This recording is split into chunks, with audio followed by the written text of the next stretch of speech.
ඒක නිසා තමයි ලංකාවට ඊළඟ පිම්ම පැන ගන්න බැරි වුණේ. ලංකාව 1977 ඉඳන් අද වෙනතුරු ආවා. හැබැයි අද වැටිලා නේද ඉන්නේ. ඒ කියන්නේ විවෘත ආර්ථිකය වැඩ වෙන්නේ නැද්ද? ඔව් මෙතනදී මම හිතන්නේ විවෘත ආර්ථිකය කියලා ඔය දෙන නිර්වචනය 77 වුණා කියන එකට දත්ත වලින් පදනමක් නැහැ. ලෝකෙටම කිව්වේ ලංකාවේ නිදහස් ආර්ථිකයක් තියෙනවා කියලා. නමුත් ඇත්තටම ඩේටා දත්ත මත බලනකොට ඒක ඇත්තටම සංවෘත ඉතාමත්ම සංවෘත සම්පූර්ණයෙන් ආර්ථිකය වහලා මිනිස්සුගේ විශාල පීඩනයක් තිබුණා. ඒක මම හිතන්නේ මැතිවරණ ප්‍රතිඵලයනුත් නිරූපණය වුණා. ඒ වැහිමත් එක්ක තමයි මේ යම්කිසි ප්‍රමාණයක් විවෘත වුණේ. හැබැයි මේ විවෘත වීම පරිපූර්ණ විවෘත වීමක් නෙවෙයි. අපේ ආනයනය අපනයනය දළදේශීය නිෂ්පාදනයට සාපේක්ෂව මොකද උනේ කියලා. මේක නිකන් මේ පල්ලෙහාට කඩාගෙන වැටෙන කන්දක් වගේ එකක් තමයි තියෙන්නේ. ආර්ථිකය විවෘත වෙනවා කියන එක නිකන් මේ අර ස්විච් එකක් ඕන් ඕෆ් වගේ මේ බයිනරි එකක් නෙවෙයිනේ. මේක ඇවිල්ලා කාලයත් එක්ක ගතිකයි.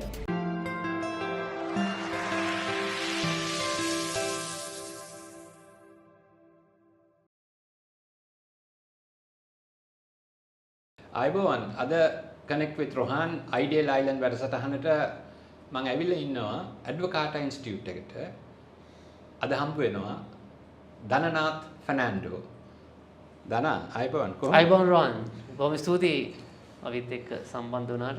නෑ මේ හොඳයි අපිට කතා කරන්න අවස්ථාවක් හම්බුන එක ගැන. ඉතින් ඇඩ්වොකාටයි ධනායි කිව්වහම ඉතින් ආර්ථිකය ගැනත් කතා කරන්න ඕනේ නේද? ඔව් අනිවාර්යයෙන්. ඔව්. ඉතින් මේ ආර්ථිකය ගැන කතා කරන්න අපි කතා කරමු ඒක ගැන.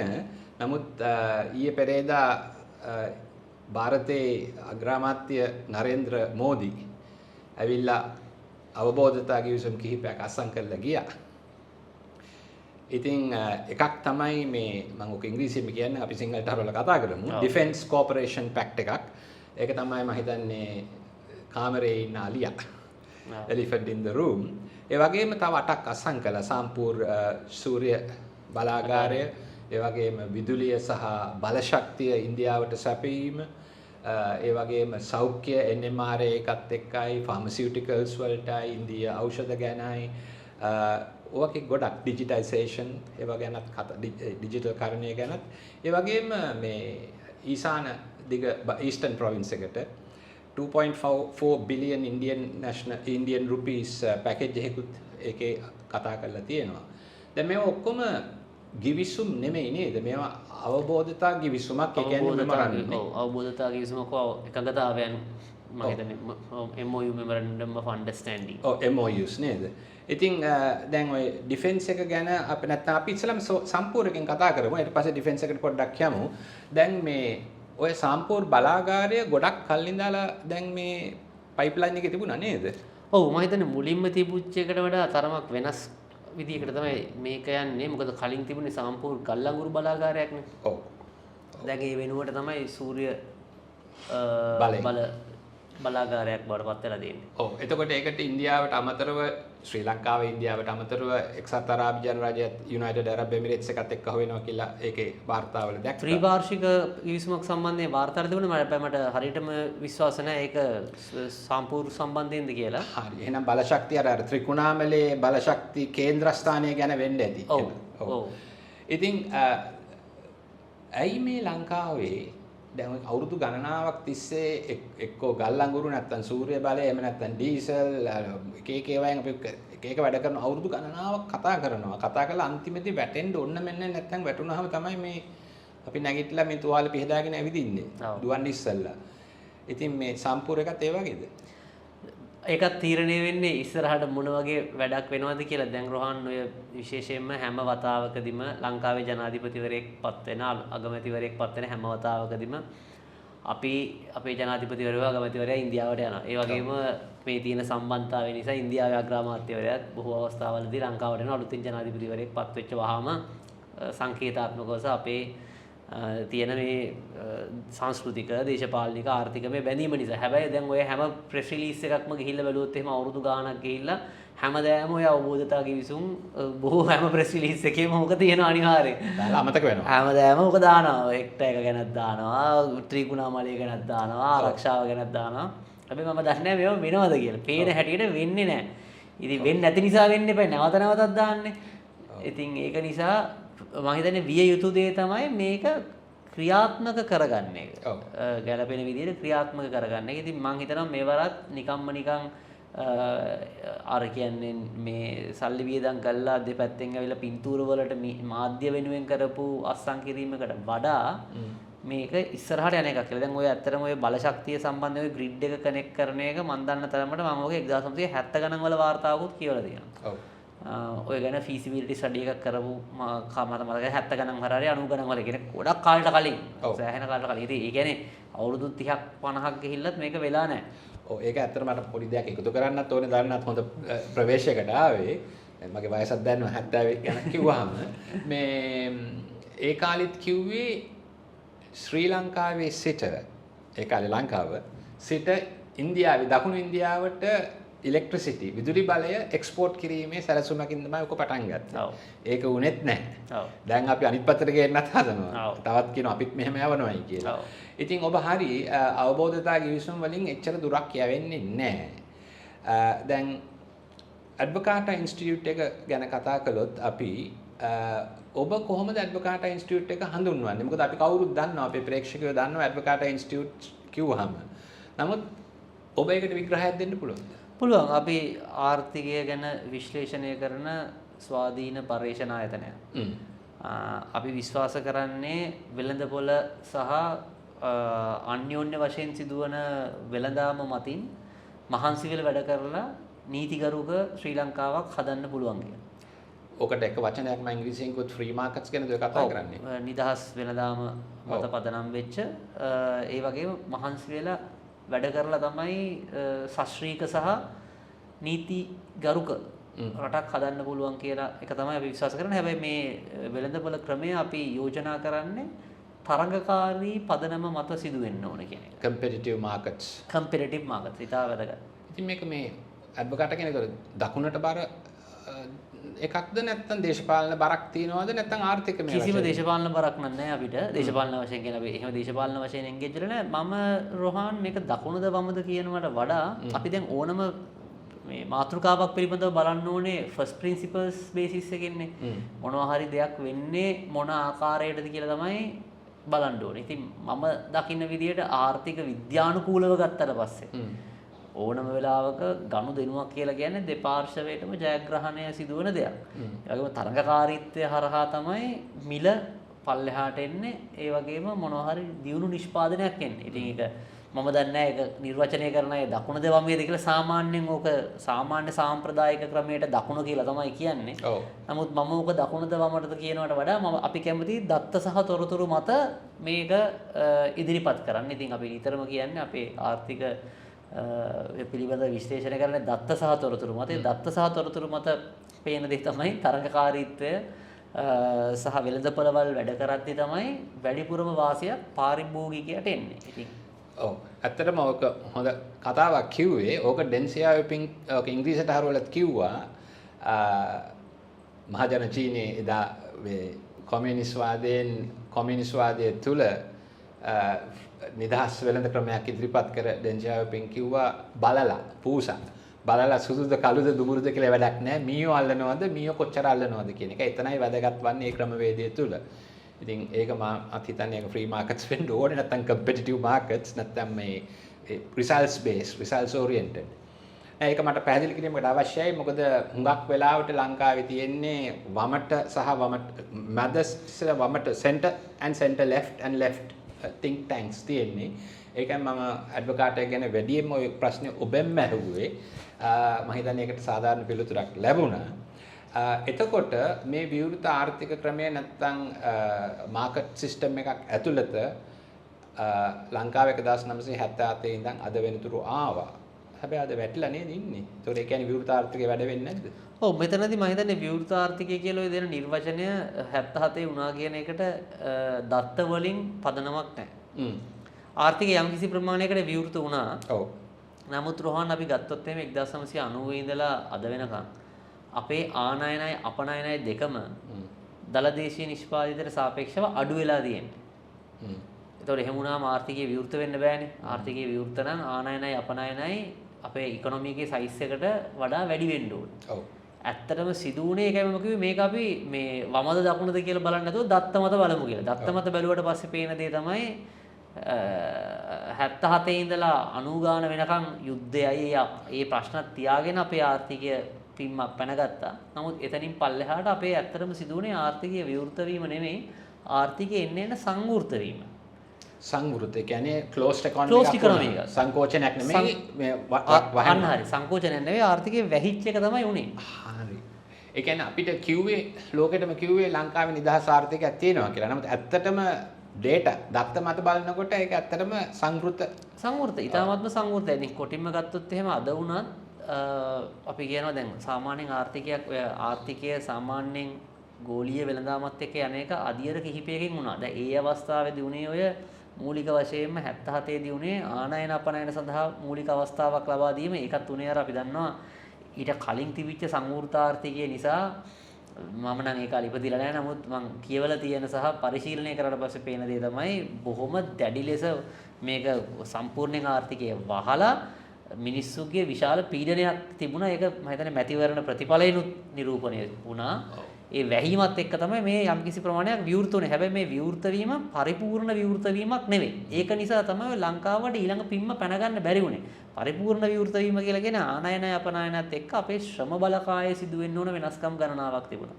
අපේ ප්‍රාග්ධනය සහ අපේ ඉඩම් සම්බන්ධයෙන් මේක රෝහණ අවසාන වශයෙන් භූමිය ශ්‍රමයේ ප්‍රාග්ධනය ව්‍යවසාය මතනේ මේ ආර්ථිකය දුවන්නේ. අපේ භූමිය පැත්තෙන් ශ්‍රමයේ පැත්තෙන් ප්‍රාග්ධනයේ පැත්තෙන් ව්‍යවසාය පැත්තෙන් සිදුවෙන්න ඕන වෙනස්කම් කිසි දෙයක් සිදු වුණේ නැහැ. අපි ඉම්පෝර්ට්ස් ආව විතරයි. අපි ඉම්පෝර්ට්ස් එක්ස්පෝර්ට්ස් සඳහා පොඩි නැඹුරුවක් ආවා. ඒකින් අර දැන් මේ දිනවල කතා වෙන ඇඟලුම් කර්මාන්තේ වගේ දේවල් වලට පොඩි අවස්ථාවක් හම්බ වුණා. නමුත් ලෝකයේ අර වෙළඳාමට විවෘත වෙනවා කියලා කියන්නේ ඉතුරු සාධකත් එක්ක තමයි යන්නේ. ඒ වගේම දැන් ඒ කාලේ වගේ භාණ්ඩ පමණක් නෙමෙයි. ඕනම රටක් දියුණුවෙද්දී අපි දන්නවා භාණ්ඩ වලින් පොඩ සේවා අංශයටත් නැඹුරු වෙනවා. අපේ සේවා අංශය තරම්ම විවෘත ස්වභාවයක් ගන්නෙ නැහැ. සර්විස් සෙක්ටර් එක. සර්විස් සෙක්ටර් එක. ඉතින් ඒ ටික වෙන්නේ නැතුව අපි අර 77 ලේබල් එකක් අල්ලනවා. අපි 77 ආර්ථිකය විවෘත කරා කියලා. ඒක හරි. නමුත් මේ ආර්ථිකය විවෘත වෙනවා කියන එක නිකන් මේ අර ස්විච් එකක් ඕන් ඕෆ් වගේ මේ බයිනරි එකක් නෙවෙයිනේ. මේක ඇවිල්ලා කාලයත් එක්ක ගතිකයි. ඒවල කාලයත් එක්ක සිදු වුණේ එන්න මේ ආර්ථිකයේ සංකෝචනය වෙච්ච එක. ඒක මට ඕන තරම් දත්ත වලින් අපිට ඕන තරම් ඒක බලා ගන්න පුළුවන්. මම කිව්වා වගේ ඕන කෙනෙක්ට බලන්න පුළුවන්. අපේ ආනයනයි අපනයනයි දල දේශීය නිෂ්පාදිතයට සාපේක්ෂව මොකද උනේ කියලා. මේක නිකන් මේ පල්ලෙහාට කඩාගෙන වැටෙන කන්දක් වගේ එකක් තමයි තියෙන්නේ ආනයනයි අපනයනයි එක්ක. ඉතින් ඒ වාතාවරණයත් එක්ක අපිට හැකියාවක් නැහැ තවදුරටත් මේ විදියට ඉස්සරහට යන්න. විශේෂයෙන්ම අපි වගේ චූටි රටක් අපි වගේ ඉන්දියානු සාගරයේ දූපතකට පොඩි රටකට ආනයන අපනයන නැතුව ලෝකයේත් එක්ක ගනුදෙනු නොකර යන්න බෑ. ලෝකයේ දියුණු වෙච්ච රටවල් අපි ගත්තා චීනය, වියට්නාමය, ඔය සාමාන්‍යයෙන් සාම්ප්‍රදායික විදිහට වම කියලා හඳුන්වන රටවල් පවා දේශීයාපියන්ගේ උදාහරණෙත් එක්ක ඒ හැමෝම තරඟකාරී වෙන සමහර ඒකේ තරඟකාරී නොවන අවස්ථා තියෙනවා. නමුත් අපි ඒක උපහරණ ඒකෙන් එක උදාහරණයක් අරන් මුළු රටම සංවෘතයි කියලා නාමකරණය කරන එක හොඳ නැහැ. ඉතින් චීනෙත් සමහර වැහිච්ච කොටස් තියෙනවා. නමුත් ඊතනින් ඔබට ගිහිල්ලා සමස්තයක් විදිහට ගෝලීය වෙළඳාමට විවෘත වෙච්ච කට්ටිය තමයි දරිද්‍රතාවයත් එක්ක ඉහළට ආවිද. ඒකත් එක්ක තමයි මුළු ලෝකෙම දුප්පත්කම එළියට ඇවිල්ලා සෑහෙන ප්‍රමාණයක් ජීවන මට්ටම උසස් කරගත්තේ. ඉතින් අපි දකින්නේ දත්තානුව බැලුවට පස්සේ ඕනම අපි තරඟකාරීත්වය නිසා මිල අඩු වෙච්ච උදාහරණ අපිට ඕන තරම් දෙන්න පුළුවන්. මම හිතන්නේ හොඳම උදාහරණ අපි ඔක්කොම පැත්තකින් දෙමු. අපේ ජංගම දුරකථන වල රේට් එක.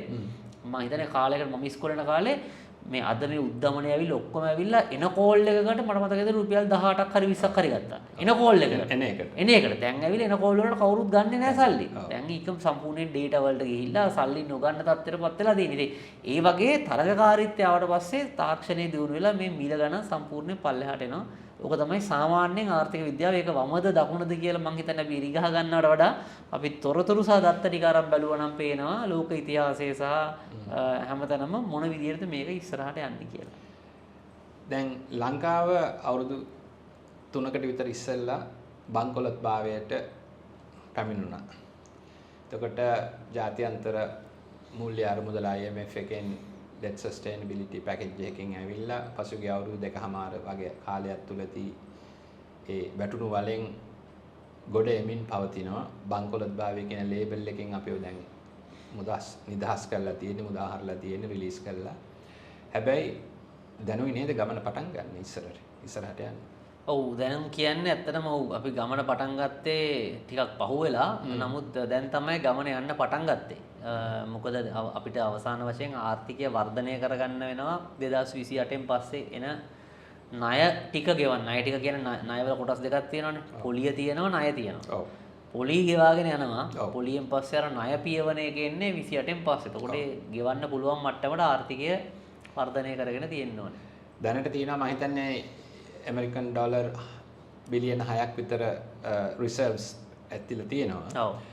නමුත් 28 ඉඳලා දැන් අවුරුදු 2කමාරක් 3ක් වැඩි වුණොත් 3ක් නේ දැන් මාස 3ක් 4ක් ගිහිල්ලා 2025 දී අර ණය ප්‍රින්සිපල් එක මුල් කොටස ගෙවා ගන්න පටන් ගන්න වෙන්නේ 20යි 28 ඉඳලා ඔබගේ සහ ඇඩ්වකාටා ඉන්ස්ටිටියුට් එකේ ලංකාව දිහා ලංකාවේ ඇතුළේ සිට බලනකොට දත්ත අනුව ඒ 20යි 28 සිට එන ඒ අතිමහත් මූල්‍ය ගෙවීමේ කාරණය ගැන අපිට සම්පත් තියනවද මේක ගෙවා ගන්නද? අලුතෙන් ඉන්ඩස්ට්‍රීස් අරින්න ඕනේද? අලුතෙන් ව්‍යාපාර අරින්න ඕනේද? ඒවා ඇරලා තියනවද? ඇරමින් පවතිනවද? මොනවද ඔබට පේන්නේ දත්ත මත? ඔව් දත්ත මත මේ වගේ එකක් ගෙවාගෙන අපි කියන්නේ ස්ථාවර විදියට එකපාරක් නිකන් ගෙවලා මැද්දේ නවත්තන නෙවෙයි දීර්ඝ කාලීන විදියට ගෙවන්න අපි ඉතින් 7ක 8ක වාර්ෂික වර්ධනයක් ගන්න ඕනේ. දැන් ගිය අවුරුද්දේ තිබුණේ 5යි. 5යි තිබුණේ 5 කියන්නේ තිබ්බ ගන්නට නරක එකක් නෙවෙයි. නමුත් දැන් මේක මේ අවුරුද්දේ 6 7 කරගන්න ඕනේ. 6 7 කරගෙන අවුරුදු 10ක් 12ක් 6 7 දුවන්න ඕනේ. එතකොට ඒ ගානට කරනවා කියන්නේ ආර්ථිකය වර්ධනය වෙනවා කියලා කියන්නේ මොකද්ද? රෝහන් කිව්වා වගේ අලුතෙන් නිෂ්පාදනයන් වෙන්න ඕනේ. අලුතෙන් සේවාවන් ඇරෙන්න ඕනේ. අලුතෙන් රැකියා නිෂ්පාදනය වෙන්න ඕනේ. මිනිස්සු වැඩිපුර අපි කියන්නේ වැඩිපුර දේවල් හදන්න ඕනේ. ඔව්. ඒ හැදුවට පස්සේ තමයි මේ ආර්ථිකය ප්‍රසාරණය වෙන්නේ. ඉතින් ඔක 28 ගෙවන්න නම් මේක හැදෙන්න ඕනේ. තාම එහෙම ඉතින් ඒකට නිකන් හැදෙන්නේ නැහැ. ගොඩක් කට්ටිය මේ හැදෙනකොට අර බලන්නේ අපි කියන්නේ අර මැද්දට පැනලා මේක හද්දවනවා කියලා තමයි හිතන්නේ. සාමාන්‍යයෙන් රටක ලෙවල් එකේදී එහෙම වෙන්නේ නැහැ. එහෙම හද්දවන එක සිදු වෙන්නේ ඒකට අදාළ පරිසරය හැදුවට පස්සේ નિરાයාසයෙන්ම මිනිස්සු මේක හදන්න පටන් ගන්නවා. નિરાයාසයෙන්ම කියන්නේ නිකන් මේක මැජික් එකක් නෙමෙයි. නමුත් අපි වුණත් දන්නවා ඕනම දෙයක් අදාළ පරිසරය පැලයක් වුණත් පැලවෙන්න අපි වැරදි පසේ ගිහිලා දැම්මත් ඒ බීජය කොච්චර සරු වුණත් ඒක හැදෙන්නේ නැහැ. හැබැයි ඒ පරිසරය සුදුසු නම් බීජය නිකම්ම හැදිලා එනවා. එතකොට අපි මේ දැන් ගොඩක් කට්ටිය හිතන්නේ නැහැ අපි මේක බලෙන් ගිහිල්ලා මේ පැලේ රෝපණය කරවලා ගන්න ඕනේ කියලා. නමුත් රෝපණය කරන්න අමුතුවෙන් කරන්න පුළුවන් දෙයක් නෙමෙයි. මේක ඇවිල්ලා මේ පරිසරයත් එක්ක හදන්න ඕනේ. ඉතින් ඒ පරිසරය හැදුවා නම් ඔය ආර්ථිකය වර්ධනය වෙන කෑල්ලට එනවා. ඉතින් මම හිතන්නේ රජය කරන්න ඕනේ ඒ පරිසරය හදන එක සහ පරිසරය හැදුවට පස්සේ පුද්ගලික අංශය එක කරයි කියලා තිබෙන විශ්වාසය සහ ඒ කියන්නේ ඒක ඒ අදහස පිළිගැනීම. ඉතින් ඒක කරන්නේ නැතුව අපි මේක බලෙන් කරන්න හදන එකෙන් සිදු වෙන්නේ තියෙන තත්ත්වයට වඩා එහෙට මෙහෙට යනවා. නමුත් ගිය අවස්ථාවේ අවුරුදු 105 නරකගයක් නෙවෙයි. මෙතනින් එහාට 107 ගන්න නම් අර අපේ ප්‍රතිපත්තිමය රාමුවේදී කියනවා විශාල වෙනස්කම් ප්‍රමාණයක් කරන්න. අපේ තීරුබදු, අපේ ශ්‍රමය සම්බන්ධයෙන් තියෙන ප්‍රශ්න, අපේ බැංකු පද්ධතියේ තියෙන ප්‍රශ්න, අපේ ඉඩම් සම්බන්ධ තියෙන ප්‍රශ්න, අපේ කාර්මීකරණය සම්බන්ධයෙන් තියෙන නීති රීති, සේවාංශය පැත්තෙන් තියෙන නීති රීති, වෙළඳපොළවල වලට ඇක්සස් එක සම්බන්ධයෙන් අපි දාගෙන තියෙන ප්‍රශ්න, ඒ වගේ දේවල් අපි වෙනස් කර ගන්නවා. එතකොට තමයි අර වැඩේ කරන කට්ටියට වෙන්නේ. දැන් සාමාන්‍යයෙන් ආර්ථිකය වර්ධනය එකපාරටම අහසෙන් පාත් වෙලා කවුරුත් වෙන්නේ නැහනේ. දැනට කර ඉන්න කට්ටිය ඊට වඩා ටිකක් හොඳට කරන්න ගන්නවා. එතකොට ඒගොල්ලොන්ගෙන් එන්න පිරිස් තව සමහරවිට තවත් අලුත් ව්‍යාපාර වලට කැඩලා ගිහිල්ලා ඒගොල්ලෝ අලුත් කම්පැනිස් පටන් ගන්න ඒගොල්ලෝ තව කට්ටියක් අරන් ඉස්සරහට යනවා. තවත් රටවල කට්ටියත් එක්ක එකතු වෙලා අලුත් අවස්ථා බලලා ඒකට සම්බන්ධ වෙනවා. එතකොට මේ අතර සමහර ආයතන එකකට එකක් ඒකාබද්ධ වෙනවා. ඒගොල්ලෝ වෙන රටවල් වල ආයතනත් එක්ක සම්බන්ධ වෙනවා. ඒ කිවිසුමක් අස්සම් කර ගන්නවා. ඒකෙන් එහෙම තමයි මේ ආර්ථිකය වන්න. නැතුව මේ එකපාරට මේක හැදුවා කියලා ටක් ගාලා අමුතු જાතියේ සත්ත්ව කොට්ටාසයක් පාත් වෙලා ආර්ථිකය වර්ධනය වෙන්නේ නැහැ. ඉන්න කට්ටියම තමයි පොඩ වැඩි කරලා ඒකෙන් කට්ටිය අලුත් වෙනස් වෙලා තමයි මේක හැදෙන්නේ. ඉතින් ඒක තමයි මේකේ තියෙන අරගෙන ඉකෝසිස්ටම් එක. ඔව්. ඉතින් ওই පරිසරය රජය විසින් මේ පරිසරය වාතාවරණය බෑග්ග්‍රවුන්ඩ් එක හැදිය යුතුයි කියන එක මමත් පිළිගන්නවා. ඔබේ කරුණු විස්තරාත්මකව කිව්වා දාන. දැන් මම පොඩ්ඩක් තදට අහනවා ප්‍රශ්නේ. ඔව්. මේ ඔබට දැන් පේනවද මේක වෙලයි තියෙනවයි කියලා? ඔබ වෙමින් පවතිනවා කියලා. දැනට මුකුත් පේන්නේ නැහැ ඇත්තටම. ඒතර ප්‍රශ්නයක් තියෙනවා. ඔව් ප්‍රශ්නයක් තියෙනවා. හැබැයි අනිත් පැත්තට දැන් ජනාධිපතිතුමාගේ අයවැය කතාවේදී ඒව සම්බන්ධයෙන් මූලික පනත් කිහිපයක් පිළිබඳව සඳහන් කරා. නමුත් මම කෝගේ සඳහන් නෙවෙයි වැදගත් වෙන්නේ ක්‍රියාත්මක කිරීම. ප්ලෑන් එක නෙමෙයි ප්ලෑන් ඉම්ප්ලිමන්ටේෂන්. ඉම්ප්ලිමන්ටේෂන් එක තමයි වැදගත් වෙන්නේ. ඉතින් අනිත් එකේ කියපුවා කලින් වතාවල්වත් කියලා තියෙනවා විවිධ රජයන් වල එනමුත් ප්‍රශ්නේ තියෙන්නේ මේක කරගන්න පුළුවන් වේද? අනිත් ඒක කරගන්න එක දැම්මම කරගන්න මොකද මේකේ ප්‍රතිඵලය එන්න අර අපිට දැන් අදා බෑටයක් හිටවල හෙට ගිහිල්ලා ගෙඩි කඩන්න බෑනේ. මේක ඒ ගහට ඒ කාලයක් තියෙනවා. මේ ප්‍රතිසංස්කරණ කරාට පස්සේ ඒකෙන් ඵලදාව ලැබීම සඳහා යම්කිසි નિરાයාසමය කාලයක් ගත වෙනවා. ඉතින් ඒක කර ගැනීම සඳහා ඒ කාලය සඳහා දැම්ම මේක කරන්න අවශ්‍යයි. මම හිතන්නේ හොඳ පරිසරයකුත් තියෙනවා කරගන්න අවශ්‍ය නම් කරගන්න. මොකද පාර්ලිමේන්තුවේ විශාල බලයක් තියෙන ඒ වගේම ගෝලීය වශයෙන් උත් දැන් ටිකක් අභියෝගාත්මක තත්ත්වයකට ලක් වෙලා ඉන්නේ. ඒක අපිට තරම්ම වාසිදායක නැහැ. නමුත් ඒ වගේ අර්බුදකාරී අවස්ථාවලදී මේ වගේ ප්‍රතිසංස්කරණ කරගැනීමේ යම්කිසි පහසුවකුත් තියෙනවා අනිත් පැත්තෙන්. දැන් අපි ඔය ජාත්‍යන්තරයේ තියෙන ඇමරිකාවෙන් එන ප්‍රශ්න ගැන පොඩ්ඩක් කතා කරමු තව ටිකකින්. නමුත් මේ දැන් ඔය 6%ක 7ක ආර්ථික වර්ධනය ගැන අපි බලාපොරොත්තු වෙනවා. දැනට 5ක් වගේ යන්නේ.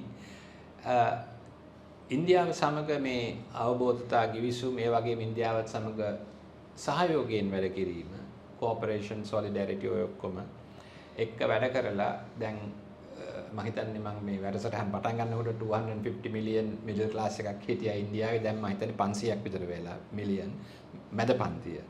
දකුණු ඉන්දියාවේ ඉන්නවා ජනගහනය 250 to 260 මිලියන්. අපිට උඩ ඉඳලා පල්ලෙහාටම තියෙන්නේ 22 මිලියන් වගේ නේද? ඔව්. ඉතින් අපි කුඩා රටක් ඒක වෙනස් කරන්න බෑ. නමුත් වෙනත් කුඩා සමහර රටවල් අධිශීඝ්‍රයෙන් දියුණු වුණා. අපේ පරණ හැමදාම කියන සිංගප්පූරු එකක්, අනිත් එක වියට්නාමය, කාම්බෝජය, ලාෝසය පුඩා ලෑන්ඩ් ලොක් පොඩි කන්ට්‍රි එකක්. ඒගොල්ලන්ටත් අර දියුණු රටවල් වලින් වැටෙන කෑලි ඇහිඳලා ඒගොල්ලන්ට දියුණු වෙනවා. ඉතින් කොහොමද ඔබට පේන්නේ දනා මේ ඉන්දියාව සමග තියෙන එකතු වීම වැඩිම දකුණු ඉන්දියාවත් සමග. දැන් ඔය MOU එකේ තියෙනවා මේ ත්‍රිකුණාමලය බල ශක්ති කේන්ද්‍රස්ථානයක් කරගෙන එතනින් පයිප්ලයින් එකක් මල්ටි ප්‍රොඩක්ට් පයිප්ලයින් එකක්. ඒ කියන්නේ තෙල්, ගෑස්, ඩීසල් ඔය ඔක්කොම જાති එකම පයිප්ලයින් එකකින් මම හිතන්නේ පයිප්ලයින් එක ඇතුලේ කුඩා පයිප්ලයින්ස් ඇති. ඔබේ අදහස මොකක්ද ඒක ගැන? ඉන්දියාවත් එක්ක වැඩ කරනකොට නමුත් මොකද මම දේශපාලන ප්‍රශ්නයකට වෙනවා භූදේශපාලන චීනයත් සමග ඒක වෙනම කතා කරමු. හොඳද නරකද ඒක කොහොමද අපිට පේන්නේ? මම හිතන්නේ ඉන්දියාවත් එක්ක ආර්ථිකමය වශයෙන් එකතු වීම නිවැරදි දිශාවට යන එකක්. වෙන හේතුවක් නිසා නෙවෙයි. අපිට ලොකු වෙළඳපොළක් තියෙනවා ඉන්දියාවේ. හැබැයි ඉතින් මේකේ අපි අවබෝධ කරගන්න ඕනම එකක අපි මොන හරි ගත්තත් පිහියක් ගත්තත් හොඳ සහ නරක දෙකම තියෙනවා. ඉතින් මේකෙදිත් එන්නේ ඒ කියන්නේ ඒක තමයි මම හිතන්නේ සිදු විය යුතු දේ. අපි ආර්ථිකමය වශයෙන් එනර්ජි වශයෙන් එකතු වෙන්න ඕනේ. ඒකට ඉතින් යම්කිසි කොස්ට් එකක් කියන්නේ අපි අවදානම් කළමනාකරණය කර ගැනීමත් කරගන්න අවශ්‍යයි. හැබැයි මම හිතන්නේ අපිට මේ වෙළඳපොළ ඇක්සස් එක ලබා ගැනීම සඳහා ඉන්දියාවත් සමග සම්බන්ධ වීම තමයි නුවණට හුරු දෙය. වෙන හේතුවක් නිසා නෙමෙයි. මොකද රොහාන් කිව්වා වගේ මගේ මට මතක ඇතන මිලියන 300ක ඉහළ මැදි ආදායම් පිරිසක් ඉන්නවා. ඒක ඇවිල්ලා ඇමරිකා එක්සත් ජනපදයට සමානයි. ඔව්. එතකොට ඇමරිකා එක්සත් ජනපදයේ මුළු වෙළඳපොළට සමානයි. ඒකට ඒ වගේ මාකට් එකක් ළඟ තියෙනවා කියලා කියන්නේ අපිට කොස්ට් එක අතින් ගත්තත් හැම පැත්තෙම ගත්තත් වඩා ලේසි. අනිත් එක අපි මේ ව්‍යාපාර පරිසරය හැදුවොත් එහෙම එතකොට ඉන්දියාවට එන්න අකමැති කට්ටියට ලංකාවට ආකර්ෂණය කර ගැනීමට ලේසියි. මොකද ඉන්දියාවේ කොච්චර ඒ කියන්නේ මැදි ආදායමක් කට්ටිය එනවා වගේම වායු දූෂණ ඒ වගේ ප්‍රශ්න නිසා ලංකාවේ තියෙන අර මේ ජීවත් වීමට පහසු පරිසරය ඉතාමත්ම ලේසියි. අනිත් එක අපි මේ කතා කරන්නේ කිලෝමීටර 20ක 30ක දුර. එතකොට ඒක ඇත්තටම මට උදේ ඉඳන් මේ කොළඹට එනවට වඩා ළඟයි සමහර කට්ටියට ඒත් ඉඳන් ඉන්දියාවට එන එක. ඉතින් ඒක නිසා ඒ වගේ සම්බන්ධතාවයක් තිබුණාට පස්සේ මේක ඉතාමත්ම මේ පහසු දෙයක් ගැන අපි කතා කරන්නේ. නමුත් මේ සම්බන්ධතාවය ඇතිවීම වැදගත්. ඒකෙදි යම්කිසි දේශපාලනමය වශයෙන් කළමනාකරණය කර ගැනීම වැදගත්. මොකද අපි දන්නවා තමිල්නාඩුවේ දේශපාලනය සහ උතුරු නැගෙනහිර දේශපාලනය සහ ලංකාවේ දේශපාලනය මේක යම්කිසි ප්‍රමාණයකට බලපානවා. නමුත් ආර්ථිකමය වශයෙන් ගත්තට පස්සේ ඒක වැදගත්. අපේ රටේ අනන්‍යතාවය තියාගෙන ඒ වෙළඳපොළත් එක්ක සම්බන්ධ වීම තමයි මම හිතන්නේ වඩා මේ වැදගත් වෙන්නේ. මොකද ඔවුන්ට අපෙන් ගන්න තියෙනවට වඩා අපිට තමයි ඔවුන් එක්ක එකතු වීමේ වාසිය. මොකද ඔවුන් ඇවිල්ලා ලොකු වෙළඳපොළක් ඔවුන්ට මේ මිලියන 22කට විකුණන්න ආයි පාරක් එන්න ඕනේ නැහැ. මොකද කිව්වගේ තමිල්නාඩුවේම ඉන්නවා ලංකාව වගේ 10 ගුණයක සෙනඟ. ඒ නිසා ආයි පාරක් මෙහි ඇවිල්ලා භාණ්ඩ විකුණන්න මෙහි රස්සා හොයාගන්න දෙයක් නැහැ. එහෙට කට්ටියට. ඒක හොයාගන්න තරම් රස්සා මේක ඇත්තෙත් නැහැ. එතකොට අපිට තමයි කට්ටියට තමයි පුළුවන් එහෙට ගිහිල්ලා ඒ රස්සා කරන්න. ඉතින් ඒක නිසා ඒ අතින් ගත්තට පස්සේ බල ශක්තිය අතිනුත් එහෙමයි. මොකද අපේ තියෙන සුළං බලය, අපේ තියෙන සූර්ය බලය විශාල වශයෙන් ඔය දකුණු ඉන්දියාවේ දහවල් කාලයේදී ක්‍රියාත්මක වන කර්මාන්ත ශාලා. ඒතකොට ඒගොල්ලෝගේ විශාල අපි කියන්නේ බල ශක්තිය ඉල්ලුමක් තියෙනවා දහවල් කාලේ. ඒතකොට අපේ ඔය හදන අමතර බල ශක්තිය උන්ට ඍජුව සම්ප්‍රේෂණය කිරීමේ හැකියාව ලැබෙනවා මේ ග්‍රිඩ් එක කනෙක්ට් කරගන්න පුළුවන් වුණොත් එහෙම. එතකොට ඒ වගේම ඔය ග්‍රිඩ් එකේ ස්ථාවරභාවයට මම ඒ සම්බන්ධ විශේෂඥයෙක් නෙමෙයි. නමුත් අපේ ග්‍රිඩ් එක කොහොමවත් අප්ග්‍රේඩ් වෙන්න ඕනේ. දැන් මේ දැන් තියෙන තත්ත්වයන් ඉදිරියට වැඩිපුර අවුව පෑවුවොත් එහෙම ට්‍රිප් වෙන තත්ත්වයන් තියෙන්නේ. ඉතින් ඒක නිසා ඊට ඒක ග්‍රිඩ් එකත් අප්ග්‍රේඩ් කරගෙන මේ අපේ මොකද බල ශක්තිය කියන එක වැදගත් අපේ සියලුම මිල ගණන් වලට සහ ආයෝජකයන්ව ආකර්ෂණය කරගන්නේ හැම එකටම වැදගත්. ඒක නිසා ඒ සම්බන්ධව කටයුතු කර ගැනීම මම හිතන්නේ ඉතා වැදගත්. බල ශක්තියෙන් පමණක් නෙවෙයි අර කිව්වාගේ මම හිතන්නේ තෙල් සහ මම හිතන්නේ දුම්රිය සහ භාණ්ඩ ප්‍රවාහන ඔය වගේ අපි කියන්නේ හැම පැත්තෙම සම්බන්ධ වීම සඳහා ඒකාබද්ධ වීම ගැන ලොකුවට කාලයක් තිස්සේ කතා වුණා. ඉතින් ඔක කරගැනීම තමයි කවුද මේකට ආයෝජනය කරන්නේ රටවල් දෙකම සහ ඒ අදාළ කිවිසුම් වලදී අපි කියන්නේ ප්‍රශ්න අර්බුද ඇති නොවන විදියට ඒ අදාළ අපි කියන්නේ මේ මොනවාද checks and balances තියා ගැනීමත් වැදගත්. නැත්තම් අර බය වෙනවනේ switch එක off කරාම මෙහෙ light නැහැ. එහෙම දෙයක් නොවෙන්න මේ මොකද අපේ බල ශක්තිය අපි හදා ගන්න. නමුත් අමතරව තියෙන ටික එහෙට දෙනවා. අපිට මදි වෙලාවට load එකට එහෙන් ගන්න. ඒ වගේ මේක නිසිපරිදි කළමනාකරණය කර ගැනීම තමයි මම හිතන්නේ වඩා උචිත වෙන්නේ. දැන් ඔය කළමනාකර ගැනීම තමයි අපේ මම හිතන්නේ එතන තියෙන challenge එකනේ. මොකද හුඟක් වෙලාවලට අපි පටන් ගන්නවා අධි පරිමාණයේත් ව්‍යාපෘති. හැබැයි ඒක පටන් ගත්තට පස්සේ ඒක ඒ මොමන්ටම් එක ගෙන යාම තමයි අපිට ප්‍රශ්නයක් වෙලා තියෙන්නේ. දැන් එතකොට අපි කතා කරේ ආර්ථික වශයෙන් ඉන්දියාවත් සමග සහයෝගීත්වයෙන් ව්‍යාපාර සහ නිකුත් ඒවා කරගෙන යාම ගැන. ඉතින් අනිත් පැත්තේ ඉන්නව නේද මහජන චීනය. දැන් අපි අපේ ණය හැටියටත් බලනකොට සාමාන්‍යයෙන් විශාල පරිමාණයේ චයිනීස් ඩෙට් එකක් තියෙනවා. නැත්තේ නෑ. අර බටහිර රටවල් කියන තරම්වත් අති විශාල නෑ මේ වෙස්ටර්න් ඩෙට් එක, මේ ඊස්ටර්න් ඩෙට් එක. නමුත් ඉන්දියාව සහ චීනය අතර තියෙන මේ භූගත දේශපාලනමය ප්‍රශ්න ලංකාවටත් බලපාන්නේ නැද්ද? මොකද හම්බන්තොට අවුරුදු 99ක වරායට අපි කිවිසුම් ගත වෙලා තියෙනවා මහජන චීනයත් එක්ක. අපි දැන් උතුර සම්පූර්ණයෙන් තිරිකුණාමලය ඉන්දියාව සමග සම්බන්ධ වෙනවා. ඉතින් ওই මහා බල ජාතීන් ඉදිරියේදී අදහෙටම අවුරුදු 5ක් 10ක් ඇතුළත මහා බලවතුන් වෙන භූදේශපාලනය මත චීනයත් ඉන්දියාවත් ඒගොල්ලන් උතන ප්‍රශ්න ගැටෙනකොට අපිට මෙතන ප්‍රශ්න පේන්නේ නැද්ද? එතකොට මේ ආර්ථික වශයෙන් අපි දත්ත අනුව හරි වුණාට මෙතන මේ ලොකු මිනිස්සු සම්ඩ වෙනකොට අපිට මෙතන ප්‍රශ්න තියෙන්නේ නැති වෙයිද? නෑ ප්‍රශ්නයක් කියලා කියන්නේ ඒකේ තේරුම චීනය අපි සම්පූර්ණයෙන් අමතක කරනවා කියන එක නෙමෙයි. මෙතන භූදේශපාලනමය වශයෙන් අපිට ඉන්දියාව සහ චීනය දෙකම සමබර කරගන්න වෙනවා. මෙතනදී මම හිතන්නේ දෙගොල්ලොන්ටම බය තියෙන අපි එක්කෙනෙක් එක්ක විතරක් පාර්ට්නර් වෙයි කියලා. ඒ කියන්නේ අපි දෙගොල්ලොන්ටම දෙන්න ඕනේ නෑ. ඔබේ ආරක්ෂාවට ප්‍රශ්නයක් වෙන්නේ නැහැ. අපේ රට අපි ඔබ දෙගොල්ලොන්ගේ කාගේවත් ආරක්ෂාවට ප්‍රශ්නයක් වෙන තරමට ඉඩ තියන්නේ නැහැ. මම හිතන්නේ උන්ට බය තියෙන්නේ අපි එක පැත්තකට වැඩිපුර සමබර වෙයිද කියලා. ඉතින් මම හිතන්නේ මේ දෙක හැබැයි මේ දෙකම කරන්න නම් අපි එහා පැත්තටත් දෙනවා මෙහා පැත්තටත් ඉල්ලන හැම එකම ඔව් ඔව් කියන එක නෙවෙයි කරන්න අවශ්‍ය වෙන්නේ. අන්න ඒක ඕනම කරන දෙයක් ඔබ කිව්වේ දැන්. ඒගොල්ලන්ට ඉල්ලන ඒවා දෙන ඒවා නෙමෙයි. හරියට හරි. ඒ කියන්නේ මේ පැත්තෙන් එකක් ඉල්ලනවා අපි එකක් දෙනවා මේ පැත්තෙන්. මොකද මේ දෙගොල්ලෝ ඉල්ලන දේවල් දෙගොල්ලොන්ටම දෙන්න බෑ. මොකද මේ දෙක අතර අනිවාර්යයෙන්ම අපි කියන්නේ ගැටණයක් ඇති වෙනවා. ඉතින් ඒක නිසා අපි අපේ විදේශීය ප්‍රතිපත්තිය සහ මේක කාගේවත් මේ භූදේශපාලන දඩවීමක් වෙන්න අවශ්‍යතාවයක් නැහැ. ලංකාවේ අභිවෘද්ධිය සඳහා අපිට වාසිදායක විදියට ලංකාව ගැන හිතලා නමුත් හැමෝගෙම ආරක්ෂාව සම්බන්ධයෙන් ස්ථාවර කිරීමක් ලබා දෙන්න පුළුවන්. මොකද ඒක ඇත්තටම ලෝකේ අනිත් රටවල් වල දැන් වෙනවනේ. දැන් චීනය සහ ඇමරිකාව අතර ඔච්චර ඔවුන්ගේ ලෝක බලවතුන් වීම සඳහා බොහොම පැහැදිලි තරගයක් පේන තියෙන අවස්ථාවකදී ඔවුන් දෙගොල්ලෝ අතර වෙලඳාම සිදු වෙනවා. දැන් ඒකනේ ඔය තීරුබදු වලදී ප්‍රශ්නේ වෙලා තියෙනවා. ඔවුන් බිලියන 400 බිලියන 500 ගනුදෙනු කරගන්නවා නම් අපිත් අපේ අවශ්‍යතාවය වෙනුවෙන් මේ දෙකම කළමනාකරණය කරගන්න අපිට පුළුවන්. දැන් ඉන්දියාව ගත්තත් ඕන එක පැත්තකින් ඇමරිකාවත් එක්කත් ගනුදෙනු කරනවා. අනිත් පැත්තෙන් බ්‍රික්ස් එකෙත් ඉන්නවා. එතකොට ඒ අනුව ගත්තට පස්සේ පැති හැම එකකින්ම මේ සම්බන්ධයෙන් අපිට කටයුතු කර ගැනීමේ අපි සූක්ෂම වෙන්න ඕනේ මේ වැඩේ. මේක ලේසි වැඩක් නෙවෙයි. නමුත් අපි සිදුවිය යුත්තේ ඒක කරගන්න බැරි වැඩකුත් නෙමෙයි. අපි අපේ ස්ථාවරත්වයේ තියාගෙන මේ වැඩේ කරගන්න පුළුවන්. දේශපාලන සූක්ෂමත්වයේ තියෙන්න ඕනේ. අනිවාර්යයෙන්. පොලිටිකල් ඉන්ටෙලිජන්ස් එක බැලන්ස් කරගන්න. ඇත්තටම මට මේ පුද්ගලිකව මතක් වෙන කරුණ තමයි 1987 ඉන්දෝ ශ්‍රී ලංකා ගිවිසුම ජේ.ආර්. ජයවර්ධනත් රජීව් ගාන්ධිත් කොළඹදී අත්සන් කළා. එදා ඒකට උඟ දෙනෙක් විපක්ෂ කට්ටිය විරුද්ධ වුණා. කලබලකාරී තත්ත්වයකුත් ඇති වුණා.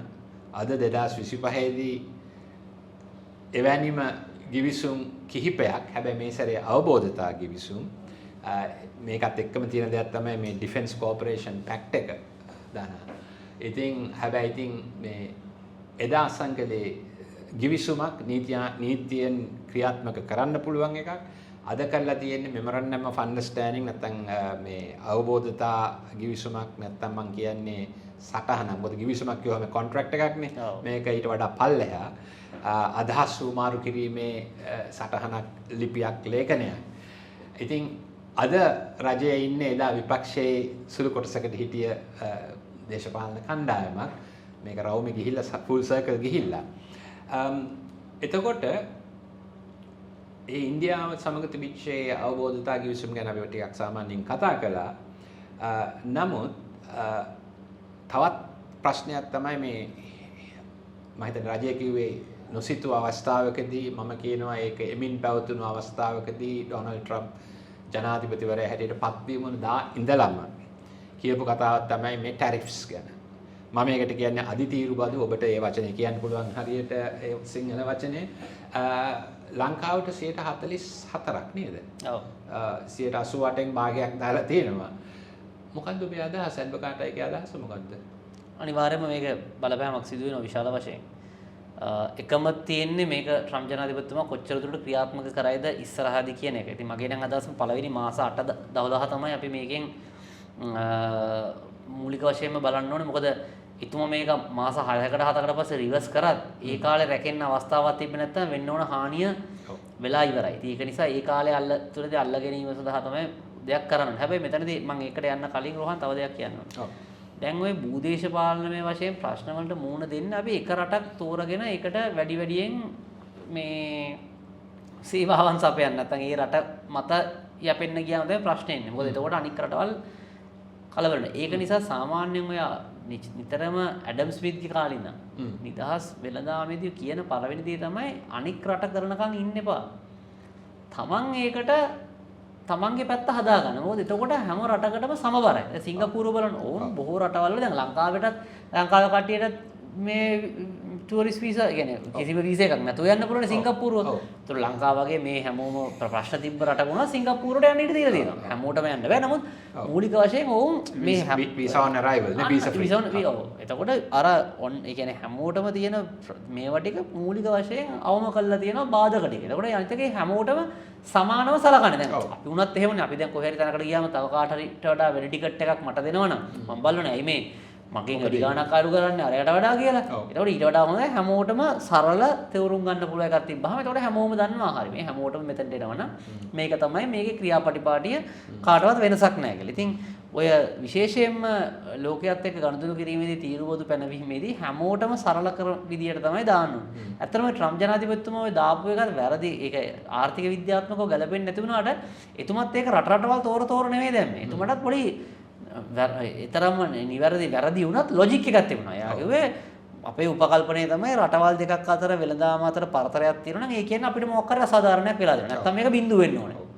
අපි අසාධාරණය ඔහු කියන්නේ තීරුබදු සෝ තීරුබදු නොවන සියලුම බාධකවල මේ ගණිතමය தත්ත්වය නිරූපණය වෙන්නේ වෙළඳ පරතරයෙන්. ඒ නිසා අපි වෙළඳ පරතරයට සාපේක්ෂව තමයි මේ බද්ධ පනවන්නේ. එතකොට හැමෝටම එකම හැන්ද තමයි එකම ක්‍රමවේදය එකයි.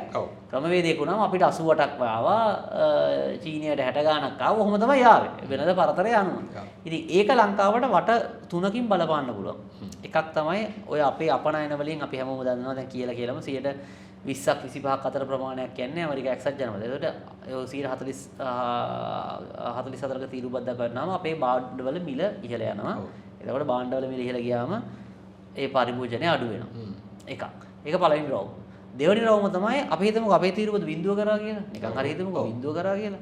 හැබැයි අනිත් රටවල් වල ওই තීරුබදු බලපෑවොත් එහෙම ඒත් අපේ නිෂ්පාදනයට බලපාන්න පුළුවන්. මොකද හේතුව එතකොට දැන් ඇමරිකාවේ අපි හිතමුකෝ එනර්ජි කොස්ට් එක වැඩි වුණා කියලා. ඔය මොන හරි මෙක්සිකෝවට හරි කැනඩාවට දාන තීරුබදක් නිසා. එතකොට ඒගොල්ලෝගේ විදුලි බිල රෙන්ට් එක වැඩි වෙනවා.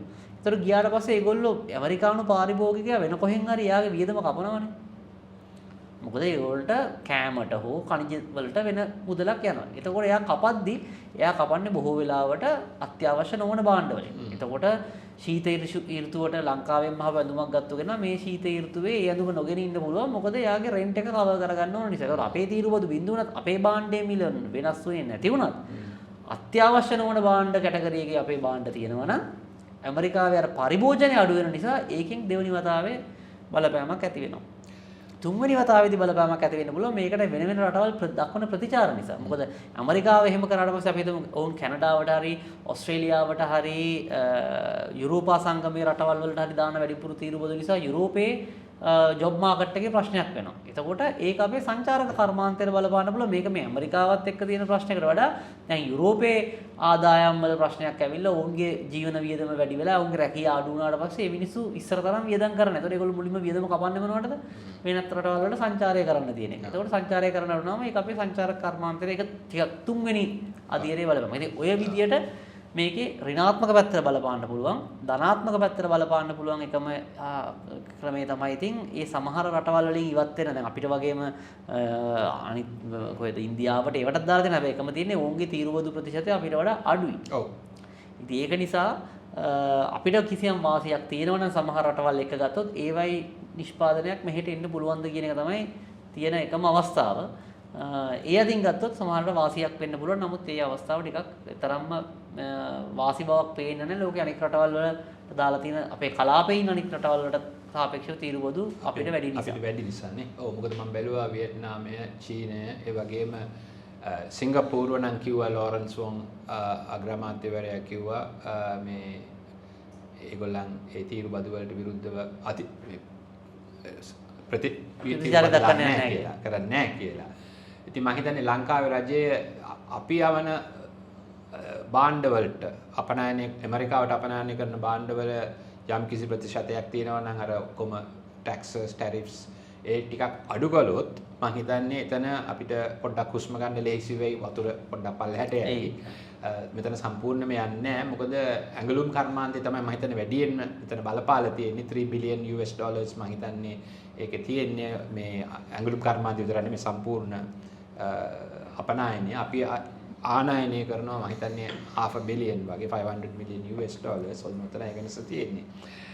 හරි එහෙමනම් අපි ගොඩක් කතා කළා. තාමකුත් අපිට ඇඩ් කරන්න තියෙනවද දන? නෑ මම හිතන්නේ මට අවසාන වශයෙන් ඇඩ් කරන්න තියෙන්නේ ලංකාව ඉස්සරහට අරගෙන යන්න නම් අපි භාණ්ඩ නිෂ්පාදනය කරලා වෙළඳාම් කරලා තමයි මේ වැඩේ කරන්න පුළුවන්.